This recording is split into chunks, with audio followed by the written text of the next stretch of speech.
హిందువుల మనోభావాలు దెబ్బతీసే విధంగా అయ్యప్ప స్వామి మాలినటువంటి ఒక ఎస్ఐకి మేము ఇవ్వడం జరుగుతుంది.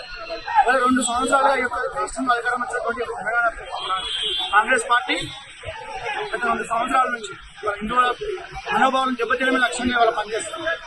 సికింద్రాబాద్లో ముత్తానమ్మ గుడి కావచ్చు, బంజారాహిల్స్ లో పెద్దమ్మ తల్లి విగ్రహం కావచ్చు, మొన్నటికి మొన్న రామగుండంలో అమ్మవార్ల గుళ్ళం గుడిచేత కావచ్చు, నిన్న ఏదో కాంచనమాల కేసులో ఎస్ఐకి మెమో ఇవ్వడం, ఇవన్నీ చూస్తుంటే ఈ యొక్క రాష్ట్రంలో రేవంత్ దీన్ అలియాస్ రేవంత్ రెడ్డి ముఖ్యమంత్రి అలియాస్ రేవంత్ దీన్ మరియు అసలు కలిసి హిందువుల యొక్క మనోభావాలను దెబ్బతీయడమే లక్ష్యం పనిచేస్తా ఉన్నారు.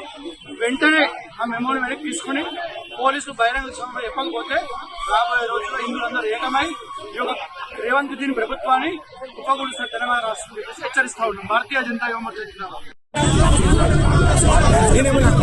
ఈ రోజు మనం భారతదేశంలో ఉన్నామా, పాకిస్తాన్ చేసుకోవాల్సిన అవసరం హిందువులరా?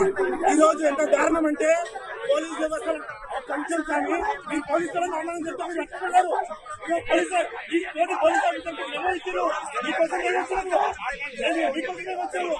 పాకిస్తాన్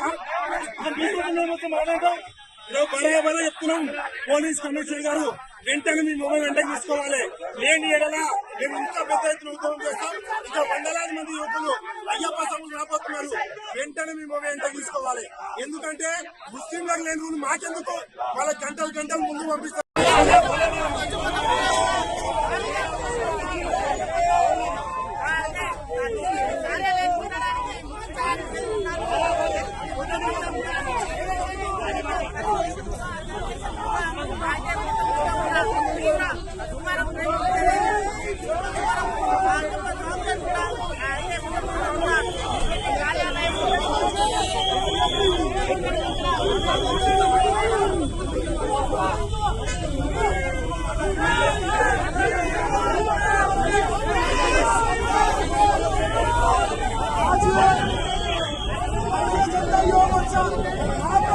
पुलिस डिपार्टमेंट से डिमांड करने आई कि हमारे सामने